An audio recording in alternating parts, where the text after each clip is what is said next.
União, organização, tecnologia, vanguarda, evolução. Núcleo de Telesaúde do Hospital Universitário. Universidade Federal do Maranhão.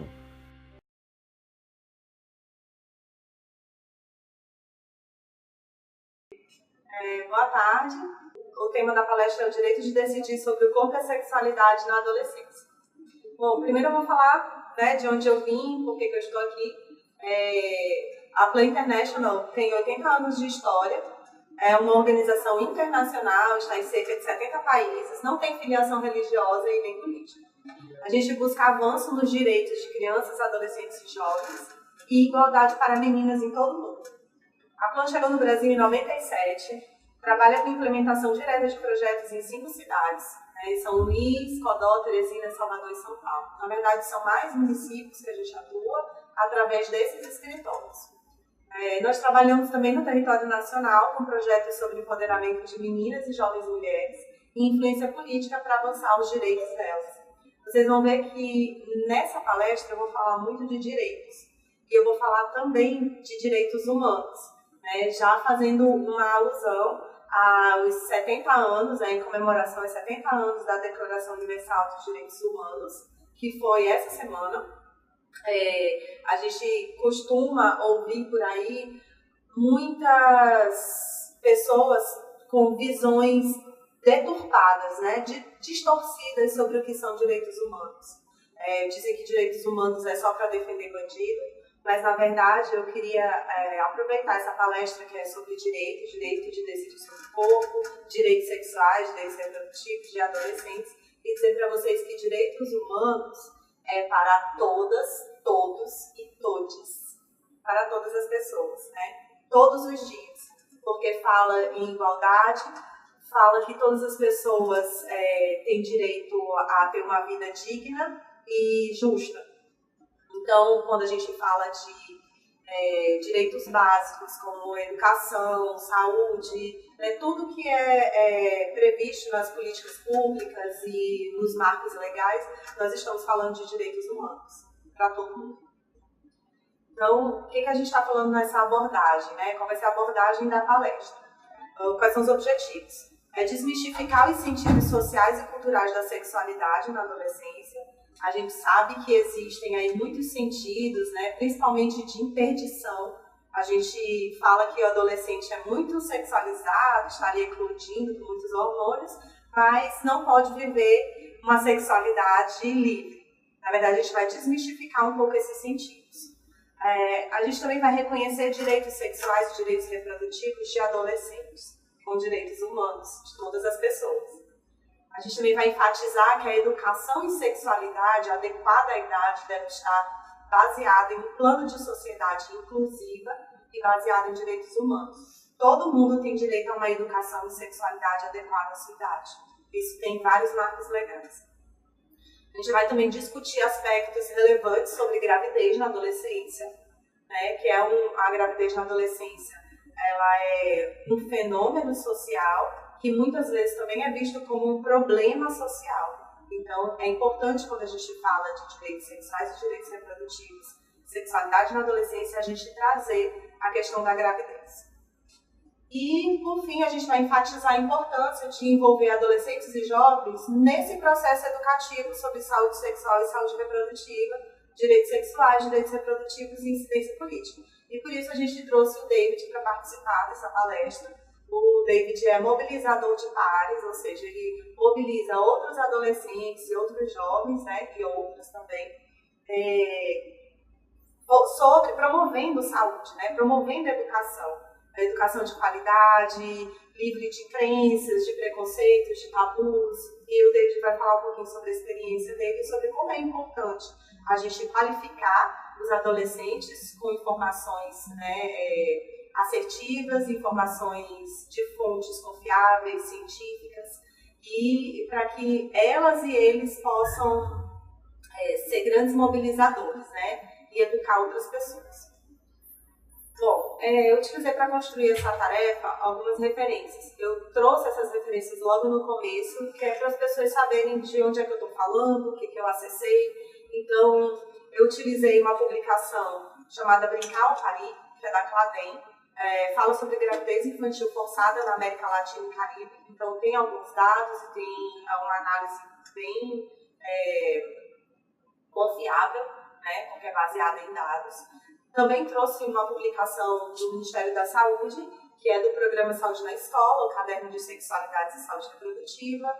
Também trouxe informações sobre o Caderno da Atenção Básica, no módulo Saúde Sexual e Saúde Reprodutiva, e também orientações técnicas de educação e sexualidade para o cenário brasileiro da Unesco. Algumas fontes são bem recentes, outras já são um pouco mais antigas, mas com informações bem atuais. Primeiro, para a gente chegar ao ponto de falar o que são direitos, né, direitos sexuais, direitos reprodutivos, gravidez, a gente precisa trabalhar um pouco os conceitos. Então, sexualidade. Sexo e sexualidade são aspectos essenciais da vida humana e está presente em vários espaços, gerando discussões, questionamentos, restrições, polêmicas, dúvidas.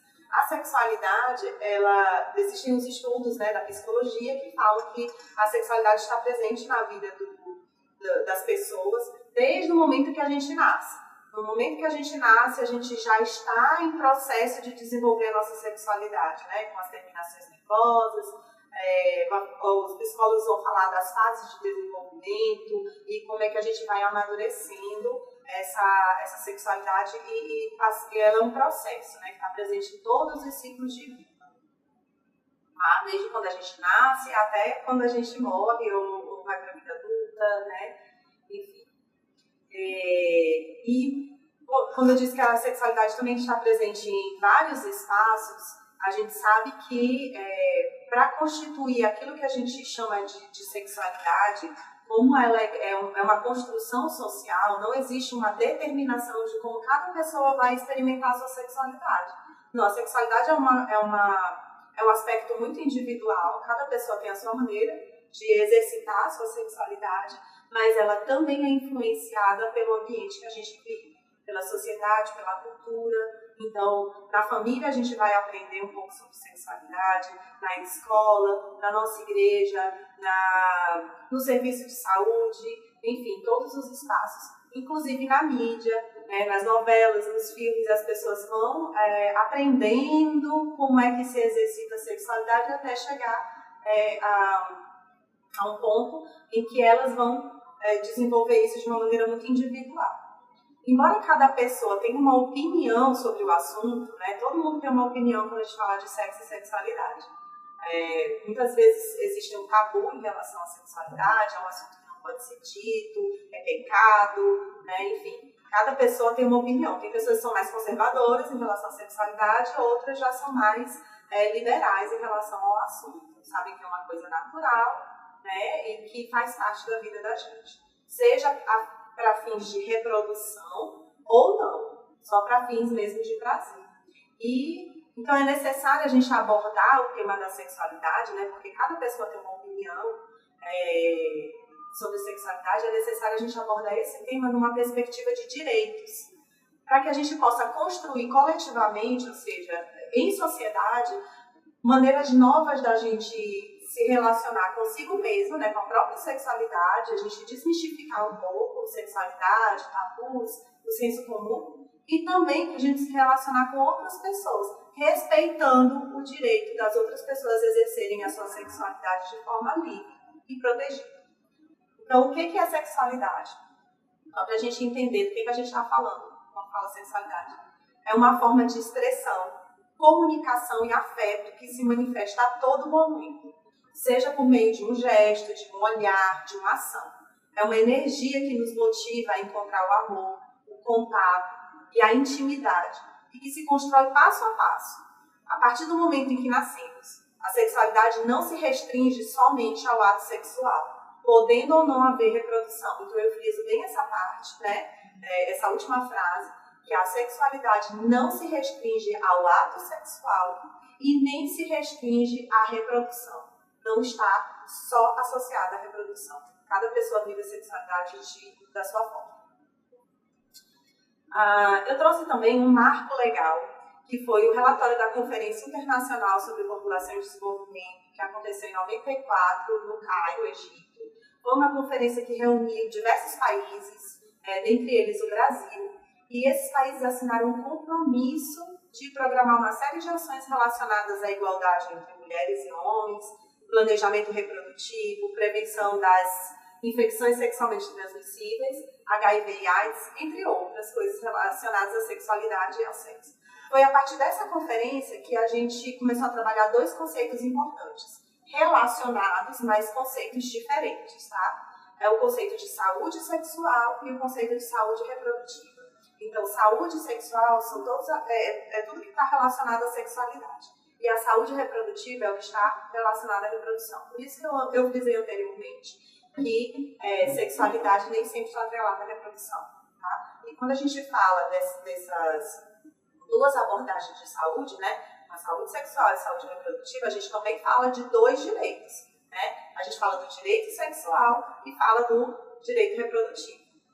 Dois conceitos. Então, o relatório dessa conferência traz uma série de recomendações e uma dessas recomendações é que os países garantam o direito de adolescentes e jovens à educação de sexualidade, informação e assistência para a saúde reprodutiva. Está lá explícito nesse marco legal. Por isso que a gente desenvolveu um programa, né, enquanto Brasil, um programa de adolescentes, né, de saúde do adolescente, que engloba ações relacionadas à saúde sexual e saúde reprodutiva. O governo brasileiro reconhece que saúde sexual e saúde reprodutiva de adolescentes e jovens são direitos que devem ser assegurados para que o exercício da sexualidade seja livre e protegido.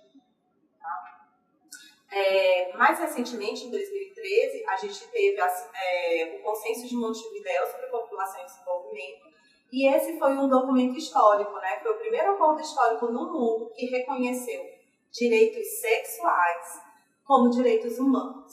E isso abriu a possibilidade, né, de abordar mais o tema da educação em sexualidade e também da não discriminação de diferentes orientações sexuais, né, das diversas orientações sexuais e identidades de gênero. Então aqui eu trago um pouquinho, né, o que naqueles documentos de referências que eu consultei, o que são direitos sexuais e o que são direitos reprodutivos. Então, como direitos sexuais, a gente tem viver a sexualidade sem medo, vergonha, culpa, falsas crenças, outros impedimentos à livre expressão dos desejos. Viver a sua sexualidade, independente do estado civil, idade ou condição física. Escolher o parceiro ou a parceira sexual sem discriminação e com liberdade e autonomia para expressar sua orientação sexual. Viver a sexualidade livre de violência, discriminação e coerção, com o respeito pleno pela integridade corporal do outro. Praticar a sexualidade independente da penetração e insistir na prática do sexo seguro para prevenir a gravidez não intencional e as infecções sexualmente transmissíveis, incluindo HIV e AIDS. Nesse ponto, eu chamo a atenção para aquelas opiniões que a gente tem, né?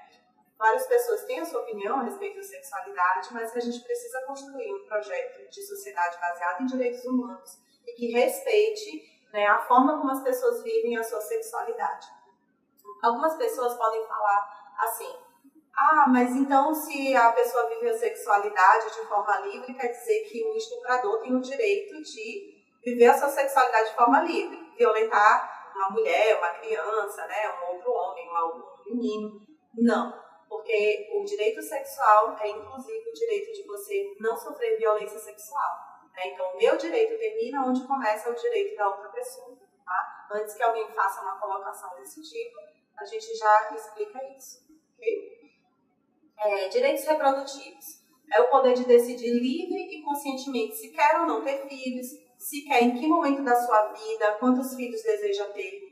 Tomar decisões sobre reprodução livre de discriminação, coerção ou violência, participar com responsabilidades iguais na criação dos filhos, acessar os serviços de saúde pública de qualidade durante todas as etapas da vida, adotar e realizar tratamento de infertilidade, esse adotar é de adoção, né? Ter o direito a adotar filhos e filhas, acessar aos meios acessar os meios, informações e tecnologias reprodutivas cientificamente testadas e aceitas, né? Ter acesso aos métodos contraceptivos, enfim.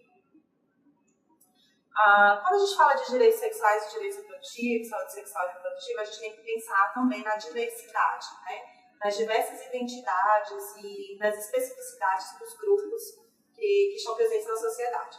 O Caderno de Atenção Básica do Ministério da Saúde fala que as ações voltadas para a saúde sexual e saúde reprodutiva, em sua maioria, têm sido focadas nas mulheres adultas, né? Com poucas iniciativas para o envolvimento dos homens e também de outros grupos sociais. E, geralmente, essas ações para a mulher adulta são mais voltadas para o tratamento, né? Para o pré-natal, para o parto, para o período puerpério e também ações de prevenção contra o câncer de colo do útero e do câncer de mama.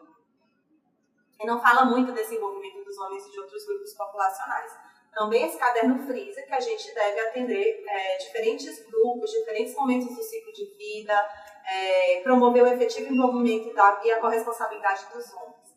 Por isso que um grande desafio é atuar em várias frentes para que as políticas de saúde estejam em consonância com as diretrizes de promoção de igualdade racial, étnica, de gênero, de geração, de orientação sexual, na perspectiva de enfrentamento de toda forma de discriminação. Né, para que a gente possa realmente concretizar o princípio da equidade no SUS. A saúde também é um lugar de promoção de direitos humanos, entre os quais se incluem direitos sexuais e direitos reprodutivos. Para isso, o tratamento equitativo requer uma adequação de práticas e serviços em conformidade com as especificidades. Então, dentro desses grupos que requer um olhar muito específico estão adolescentes e jovens. Quando a gente fala de sexualidade na adolescência, a gente tem uma dimensão muito especial, que é o aparecimento da capacidade reprodutiva do ser humano. Então, como eu já falei anteriormente, a sexualidade ela vai se constituindo desde o momento que a gente nasce.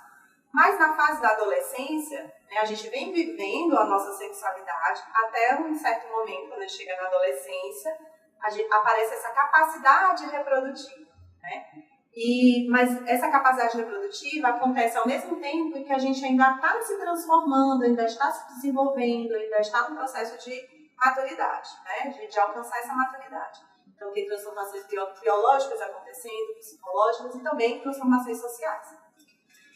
Na adolescência, a gente desenvolve a capacidade de abstração, de pensamento crítico, juntamente com um maior senso de independência emocional, de autoconhecimento.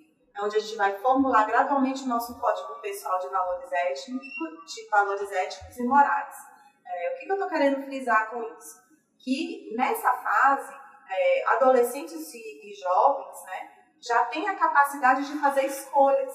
Então não adianta a gente dizer para jovens, não pode, não vou tirar sua dúvida sobre isso. A gente não fala sobre sexo, né, nessa casa, a gente não fala sobre sexo nessa escola. A gente não fala sobre sexo no consultório médico, né? Ou dentro de outros espaços que o jovem costuma falar.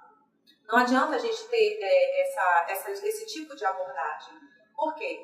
Porque a gente tem que entender que adolescentes e jovens são pessoas livres e autônomas que têm o direito de receber a educação sexual e reprodutiva, ter acesso a serviços de saúde que auxiliem a lidar com a sexualidade de forma positiva, né? E responsável também, e que os incentive a adotar comportamentos de prevenção e de cuidado pessoal.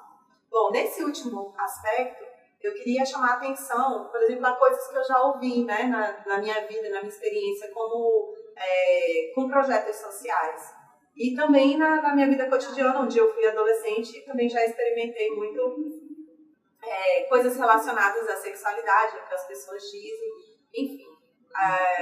Eu já lidei com grupos de adolescentes, por exemplo, que não sabiam a diferença entre o canal vaginal e o canal que sai a urina, né?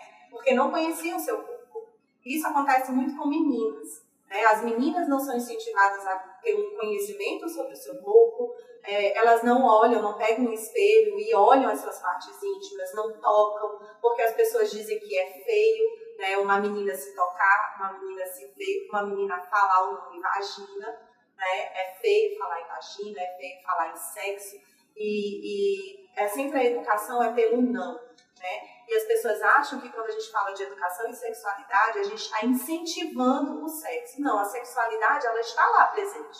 Mas a gente tem que saber também que adolescentes e jovens são pessoas que podem tomar decisões livres, desde que seja informada, né? Então a gente tem que incentivar as pessoas, não quando a gente faz educação em sexualidade, programas de educação em sexualidade não incentivam a praticar o ato sexual. Lembra que sexualidade não é reprodução e não é só ato sexual?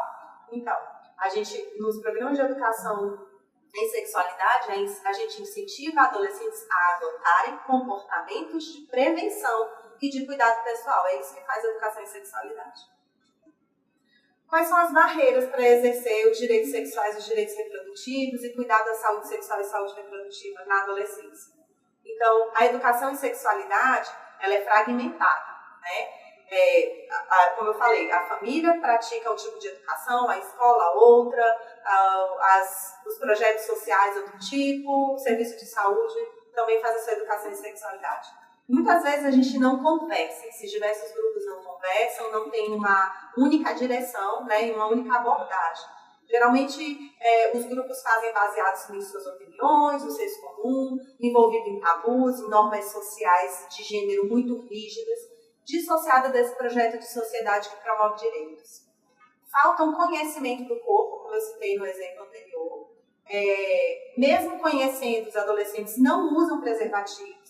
E também da minha experiência, né, como educadora, como adolescente que fui, sei que adolescentes, né, e também pessoas adultas, elas desconhecem os diversos tipos de preservativo. Existe preservativo relacionado a tamanho, a circunferência, com sabores, né, de diversos tipos que a gente pode adaptando. O uso do lubrificante, a importância, né, e até de você exercitar a sua sexualidade de uma forma mais livre, de uma forma mais individual, sem se preocupar, por exemplo, com essas normas sociais, né, que você vai estar mais relaxado, enfim. E aí a gente acaba reproduzindo muito, as pessoas reproduzem muito aquela fala de que usar um preservativo é ruim, não é prazeroso, né, comer bombom com a embalagem, enfim. As pessoas não são educadas para usar o preservativo, não querem. Mas não existe só esse tipo de método, existem outros métodos, inclusive uma prevenção combinada, né, para o HIV, para as infecções sexualmente transmissíveis, que a gente não vai abordar agora. Né? Mas se as pessoas se cuidassem, tivessem mais informações, com certeza a gente teria muito mais saúde. Também adolescentes têm pouca ou quase nenhuma capacitação, né? A gente tem pouca ou quase nenhuma capacitação para profissionais de serviços de saúde e educação. Nos programas de capacitação, a gente não vê tanto, né? E não existe também uma capacitação continuada em muitos serviços. Existem também poucos recursos e estrutura nos serviços, não estou falando só de saúde, mas também de educação. Pouca intersetorialidade entre programas governamentais, isso também é um problema. E a não disseminação sobre os direitos. Então, por que eu estou falando não disseminação sobre os direitos? Por exemplo, os adolescentes desconhecem que podem ter um atendimento nos serviços de saúde desacompanhados. Inclusive, os próprios profissionais não sabem desse direito. Né? E que esse adolescente que vai ao serviço de saúde desacompanhado, além de ter o direito a ser acolhido, não só atendido, mas ser acolhido, ele tem que ser acolhido de uma forma livre de discriminação e com confidencialidade. Então, o que acontece, e que eu já vi também adolescentes relatando, é que vão ao serviço de saúde, as pessoas que trabalham na unidade básica de saúde são pessoas da própria comunidade que fazem comentários preconceituosos sobre, por exemplo, uma menina ir lá e ter acesso a um preservativo. Porque geralmente ou é um parente ou uma pessoa que conhece a sua família e diz que vai contar e faz algum comentário preconceituoso. Qual é a situação da população adolescente em relação à saúde sexual e saúde reprodutiva? Então, falta informação de qualidade e acesso a meios para prevenir infecções sexualmente transmissíveis, HIV e gravidez. Adolescentes e jovens são grandes vítimas de violência, abuso e exploração sexual, especialmente as meninas, né, que são as mais vulneráveis. A gente tem um grande número, embora esteja se mantendo em algumas faixas etárias e diminuindo em outras faixas etárias na adolescência, mas ainda assim o número é muito alto, de gravidez não intencional. E dentre as intercorrências médicas sofridas pelas meninas gestantes, estão tentativa de abortamento, anemia, desnutrição, hipertensão, sobrepeso, eclâmpsia, pré-eclâmpsia, desproporção cefalopélvica, trabalho de parto prematuro, complicações obstétricas e depressão pós-parto. Inclusive, essa informação, né, eu já vi adolescentes terem um discurso de que eu já posso reproduzir. Se eu posso reproduzir, eu posso ter filho. Né? E muitas adolescentes, se tivessem a informação de que gravidez na adolescência é uma gravidez de risco, elas teriam muito mais cuidado, não só as adolescentes, mas os adolescentes e os homens que mantêm relações com essas adolescentes teriam muito mais cuidado em relação à gravidez não intencional. E a gente também vê uma violência de gênero relacionada ao modo como adolescentes e jovens exercitam a sua sexualidade. Né? As meninas são muito vítimas de discriminação, de preconceito, porque tem vários parceiros sexuais, porque exercitam sua sexualidade de forma livre. Os meninos são incentivados a terem várias parceiras, né?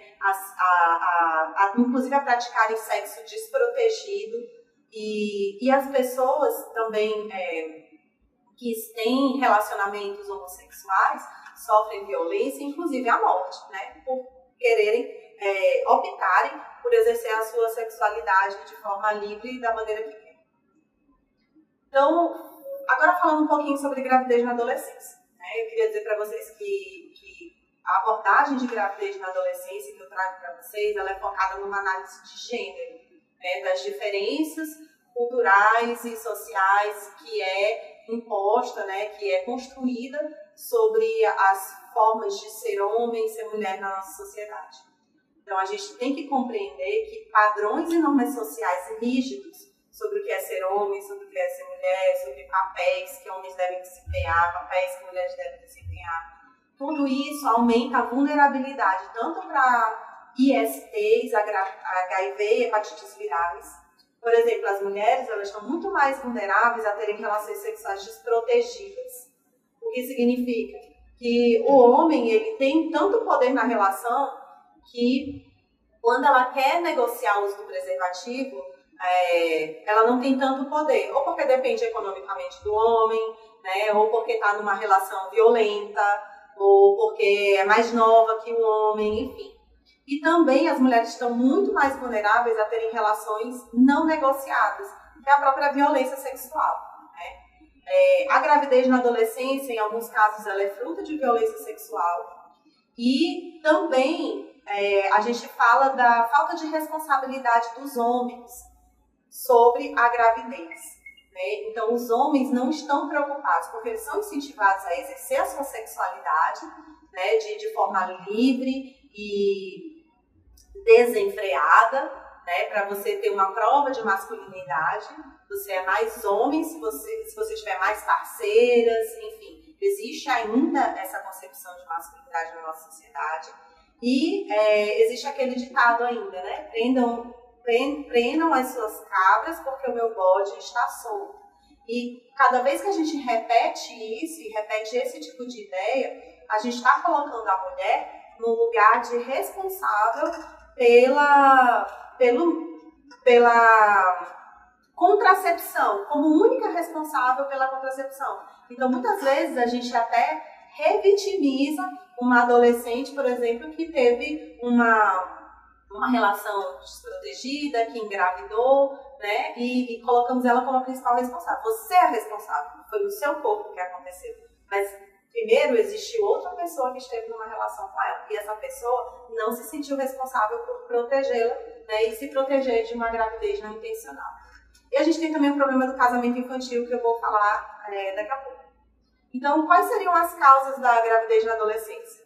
Não se restringe só a essas, mas essas são as principais, tá? Então, a violência sexual incestuosa, ou por conhecidos, estranhos da família. Uniões ou casamentos precoces, relação consensual, em que a adolescente não conhecia as consequências, ou conhecendo não pode prevenir. Então, pode ser que uma adolescente queira ter uma relação sexual, né? E disso resultou uma gravidez, mas ela não sabia que ela estava no período fértil, né? Ela não sabe como engravidar, não sabe que, às vezes, uma ejaculação que não necessariamente é dentro, né, do canal vaginal pode levar a uma gravidez. Enfim, ela não teve um espaço para tirar suas dúvidas, ninguém educou, né, sobre como é que se dá a reprodução, enfim. Ou mesmo ela conhecendo algumas coisas, muitas vezes ela não pode prevenir, né? Não teve acesso a métodos contraceptivos, a preservativo e até uma pílula de emergência. Esse preservativo estourou, ela não sabia que tinha esse direito de ter acesso a uma pílula de emergência, ela não tem dinheiro para comprar, não foi ao serviço de saúde, enfim. Então, mesmo conhecendo, ela não pode prevenir. Tá? Práticas e costumes, outra causa, né? Práticas e costumes que facilitam, promovem e naturalizam a falta de responsabilidade dos homens na prevenção da gravidez não intencional, eu já falei sobre isso. E existe também uma concepção idealizada de maternidade, como um mecanismo de reconhecimento e autonomia. Então, às vezes, a menina até quer, ela fala, eu quis engravidar porque assim eu me tornaria mulher. Mas será mesmo que com a maternidade a menina se torna mulher pelo simples fato de ser mãe? Não, ela está num ciclo de vida muito específico, ela continua sendo menina, ela tem os direitos de meninas e ela, não necessariamente, a partir do momento que o bebê nasceu, ela passou a ser uma mulher. Mas muitas vezes ela é vista na sua comunidade, na sociedade, como uma mulher, e ela passa a se ver como mulher. Ou então fica com esse sentimento contraditório, né? Se ela ainda é menina, se é mulher, enfim, é bem complicado, né? Por isso que a gente fala de gravidez na adolescência, a gente tem que entendê-la como um fenômeno social e também como um problema social. Sobre gravidez infantil e adolescente no Brasil, qual é o cenário que a gente tem? Em todos esses casos que eu citei para vocês, em todas essas causas, existe a responsabilidade do Estado. Não é só uma questão individual, não são só os indivíduos, o Estado também é responsável. Por não prevenir a violência sexual, por não impedir uniões e casamentos precoces, por não prover a adolescentes as ferramentas necessárias para prevenir a gravidez, por não promover a corresponsabilidade reprodutiva, por não promover a erradicação de estereótipos e papéis discriminatórios e não promover uma mudança cultural rumo à igualdade. Para vocês terem uma ideia, o Brasil é o 4º país no mundo com números absolutos de meninas casadas ou coabitando com alguém. A gente fala meninas menores de 18 anos. E tem em todas as faixas etárias. Eu vou apresentar alguns dados para vocês.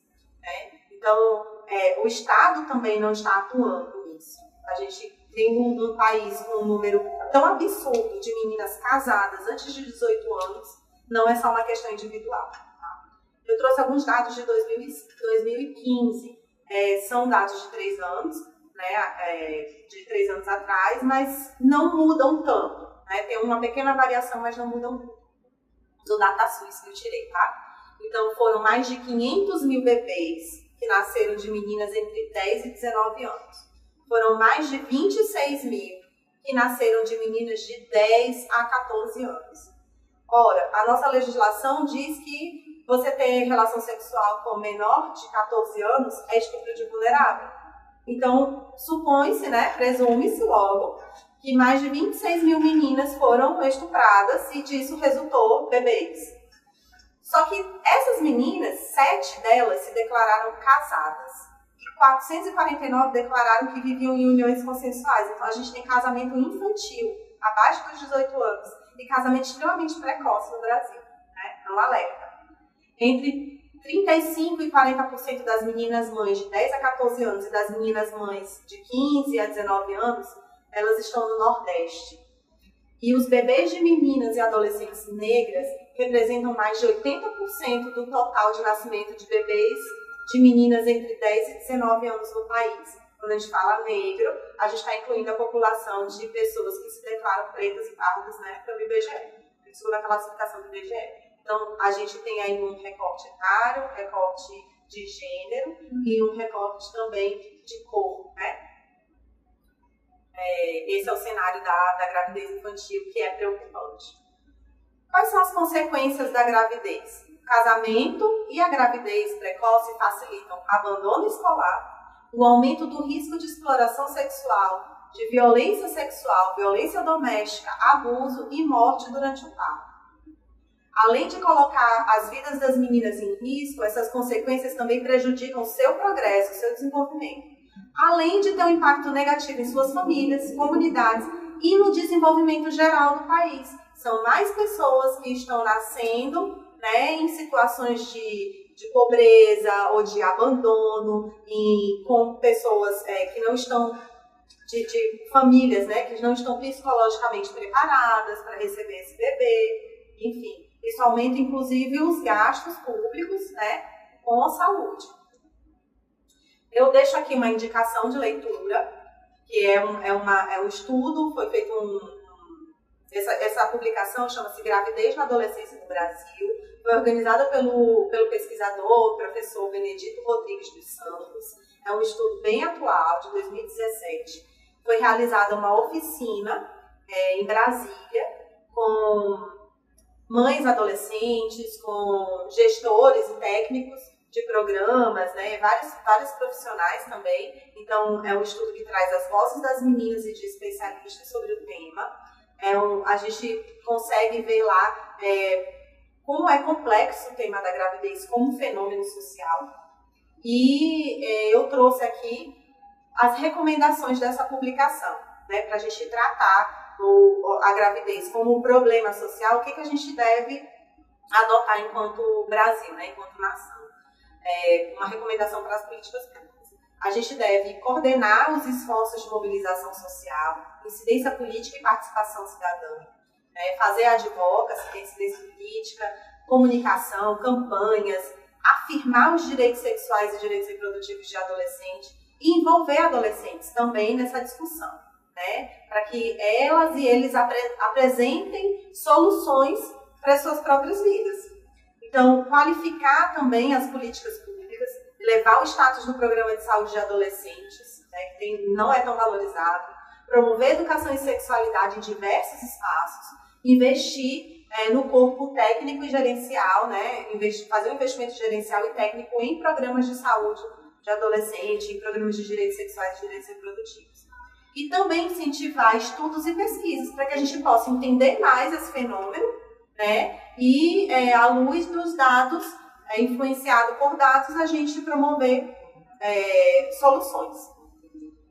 Então, eu deixo aqui uma recomendação, que é acreditar no potencial de adolescentes para aprender e para promover mudanças. Então, a gente pensa que adolescentes não têm maturidade para aprender sobre esse tema, que é um tema complexo, é um tema que gera muitas discordâncias, né, muitos pontos de vista, mas adolescentes podem aprender e também podem disseminar informações sobre o tema. A minha palestra fica por aqui. Muito obrigada.